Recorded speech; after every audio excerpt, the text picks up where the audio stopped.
सूरजपाल ये वो नाम है जो हर वक्त अपने जहरीले बयानों को लेकर काफी चर्चा में रहता है। इस बदजबान आदमी ने फिर से एक बार मुसलमानों के खिलाफ जहर उगला है और ऐसा जहर कि जिससे दंगे भड़कने ही भड़कने हैं, लोगों के दिलो दिमाग में जहर घुलना ही घुलना है। ये वो काम कर रहा है जिससे नफरतें बढ़े, ये वो काम कर रहा है जिससे देश में दंगे फैले, ये वो काम कर रहा है जिससे देश की शांति भंग हो, मगर किसी भी तरीके का कोई भी कार्रवाई इस पर नहीं की जा रही है, ना ही इसको रोका जा रहा है। हरियाणा सरकार इसको पूरी छूट दे रखी है। हम आपको बताते हैं और इसका वो वीडियो दिखाते हैं जो सूरजपाल ने हरियाणा के पटौदी शहर में कहा है। पहले हम आपको बता दें कि हरियाणा के पटौदी शहर में महापंचायत में लव जिहाद और धर्मांतरण के मुद्दे पर बहस हो रही थी। एक मीटिंग बुलाई गई थी, उसी में यह बदजात भी पहुंचा था और इसके बाद इसने उस सभा को संबोधित करते हुए मुसलमानों को निशाना बनाया और खूब उनके खिलाफ जहर उगला। बोला कि वो मूंछ काटते हैं लेकिन हम गला काटने में सक्षम हैं। अब हम पहले सूरजपाल का आपको वो बयान दिखाते हैं जो इसने अपने भाषण में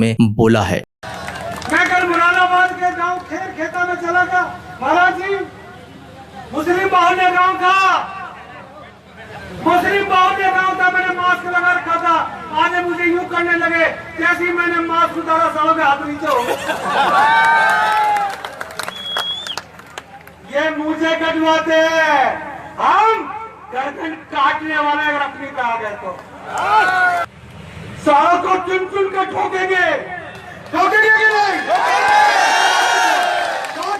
ठोकोगे कि नहीं? एक नेताजी का फोन आया, थोड़ा गुस्सा कम करना। क्यों भाई, मैं हिजड़ा हूं क्या? शिकायत ऊपर तक जा रही है। अबे क्या करोगे?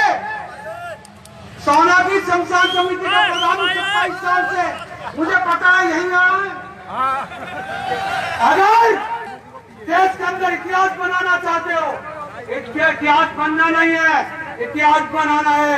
ना तैमूर पैदा होगा, ना औरंगजेब, बाबर, हुमायूं पैदा होंगे। हम 100 करोड़ है और ये 20 करोड़ का जो नेता बनता है ओवैसी नाम का कुत्ता, वो हमको आंख दिखा जाए हमारे में।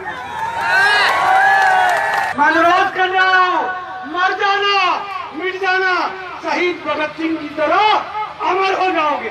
तो सुना आपने किस तरीके से ये जहर उगल रहा है, मगर किसी भी तरह की कोई भी कार्रवाई इसके खिलाफ नहीं की गई है। इसने कहा है कि अगर देश के अंदर इतिहास बनाना है तो इतिहास बनना नहीं है। ना तैमूर पैदा होगा, ना औरंगजेब, ना बाबर, ना हुमायूं। हम 100 करोड़ हैं और वो 20 करोड़। चलिए अगर बात भी कर लें कि इन्होंने मुगलों को कहा है, अगर एक बात मान भी लिया जाए कि ये मुगल पर भी निशाना साध रहे थे, इन्होंने तैमूर को बोला, औरंगजेब को बोला, हुमायूं को बोला, लेकिन उसके बाद इसने बोला कि हम 100 करोड़ हैं, वो 20 करोड़। कौन है ये 20 करोड़? ये वो हैं जो हिंदुस्तान के मुसलमान हैं, जो शांति से जीना चाहते हैं, मिलजुल कर रहना चाहते हैं। मगर सूरजपाल जैसे लोग हिंदुओं के दिलो दिमाग में जहर घोलते हैं, उनको भड़काते हैं, भाईचारे को नुकसान पहुंचाते हैं। हिंदुस्तान की जो संस्कृति है उसके लिए सबसे बड़ा खतरा अगर कोई है तो वो सूरजपाल जैसे लोग ही हैं। इसने आगे कहा कि पाकिस्तान को हम यहाँ के घरों में किराएदार नहीं बनाएंगे, इनको हम देश से निकाल देंगे, ऐसा प्रस्ताव लाना चाहिए। और साथ ही इसने कहा कि इलेक्शन में इंटरेस्ट नहीं दिखाते तो कम से कम 20-20 बच्चे पैदा करें। एक तरफ उत्तर प्रदेश सरकार, हरियाणा सरकार, मध्य प्रदेश सरकार, आसाम सरकार ये सब बात करती हैं कि हम जनसंख्या विरोधी कानून लाएंगे। क्या ये कानून सिर्फ मुसलमानों के लिए है? क्या ये कानून सिर्फ मुसलमानों को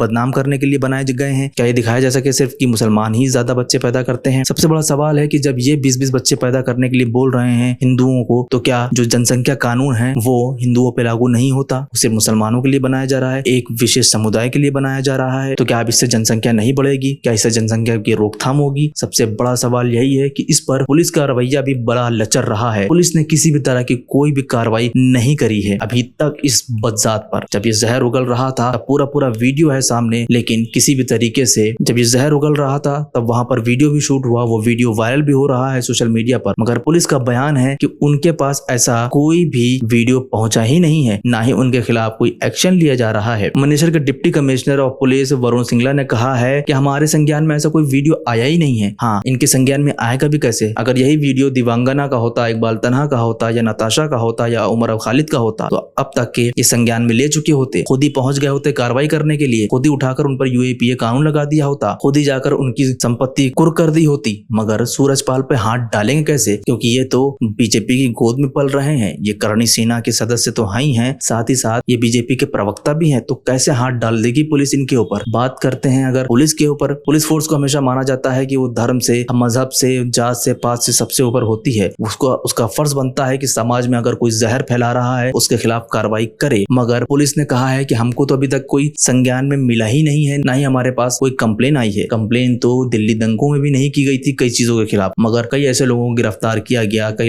ऐसे लोगों पर रसूखा लगा दिया गया, कई ऐसे लोगों पर यूएपीए कानून लगा दिया गया, खुद से कार्रवाई करी। यहाँ तक के नताशा दिवांगना और तन्हा इकबाल के खिलाफ वो सुप्रीम कोर्ट भी खुद ही पहुंच गई है। तब क्या किसी ने कंप्लेन की थी? लेकिन नहीं। यहाँ पर पुलिस के ऊपर ही सवालिया निशान इसीलिए खड़े होते हैं कि पुलिस भी कहीं ना कहीं सत्ता के डर से वो ऐसे गुनाहगारों को, ऐसे बदजात को, ऐसे जहर फैलाने वाले लोगों पर कार्रवाई नहीं कर पाती है। लेकिन अगर वो मुसलमान होता है तो तुरंत उसको गिरफ्तार कर लिया जाता है, तुरंत उसके खिलाफ कार्रवाई हो जाती है। अब हम आपको मोहन भागवत का एक बयान सुनाते हैं जो उन्होंने एक सभा को संबोधित करते हुए कहा था। लिंचिंग करने वाले ये हिंदुत्व के खिलाफ जा रहे हैं, वो आतताई है।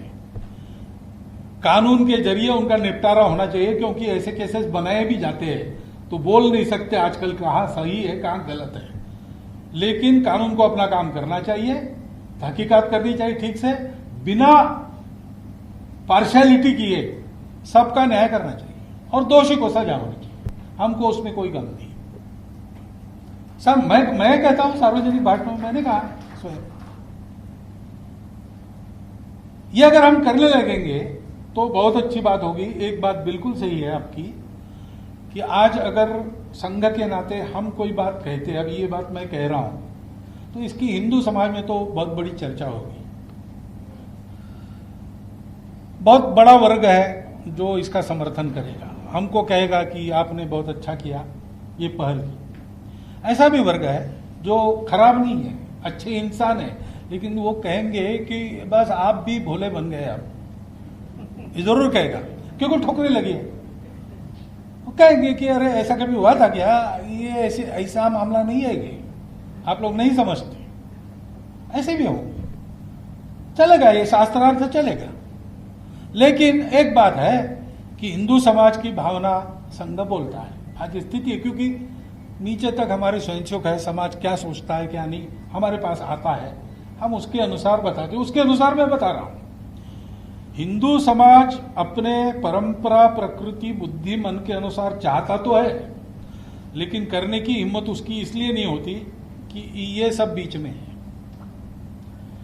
उसकी हिम्मत बढ़ाने के लिए उसका आत्मविश्वास, उसका आत्म सामर्थ्य बढ़ाने का काम संघ कर रहा है। संघ हिंदू संगठन करता है, इसका मतलब बाकी लोगों को पीटने के लिए नहीं है वो। और यह बयान काफी शॉकिंग है। यह बयान वो है जिसमें सूरजपाल को पूरा संरक्षण मिला हुआ है सरकार का, पुलिस का, तो इसीलिए वो बेखौफ होकर ऐसे बयान दे रहा है, मगर इस पर कोई भी कार्रवाई नहीं की जा रही है। यहीं पर अगर कोई मुसलमान होता या कोई सिख होता तो अब तक वो जेल की सलाखों के पीछे होता, उस पर यूएपीए कानून लग गया होता, उसको देशद्रोही करार दे दिया गया होता, उसको टुकड़े टुकड़े गैंग में शामिल कर दिया गया होता। आपका क्या कहना है सूरजपाल के बयान को लेकर? क्या इस पर कोई कार्रवाई नहीं होनी चाहिए? क्या ऐसे लोगों को खुला छोड़ देना समाज के लिए हानिकारक नहीं है? हमें कमेंट सेक्शन में जरूर बताएं। सूरजपाल के बाप का हिंदुस्तान है ना कि वो किसी भी मुसलमान को पैदा नहीं होने देंगे। सूरजपाल के बाप का हिंदुस्तान है ना कि वो इनको यहाँ से खदेड़ के भगा देंगे। किसी के बाप का हिंदुस्तान नहीं है। हिंदुस्तान की सरजमी को आजाद कराने के लिए सब ने मिलजुल कर अपना खून बहाया है। ये बात ये समझ लें तो ज्यादा अच्छा होगा। जहर फैलाना बंद करें, हिंदुस्तान की शांति को भंग करना बंद करें, वरना वो दिन दूर नहीं जिस दिन हिंदुस्तान में सिर्फ नफरतें रह जाएंगी और प्यार खत्म हो जाएगा। तो आप भी ऐसे जहरीले और भड़काऊ बयानों से बचें और सोच लें कि ये विकास की बातें नहीं करते हैं, ये सिर्फ आपको बेवकूफ बनाते हैं धर्म के नाम पर, ताकि अपनी राजनीति को चमकाते रहें, ताकि अपनी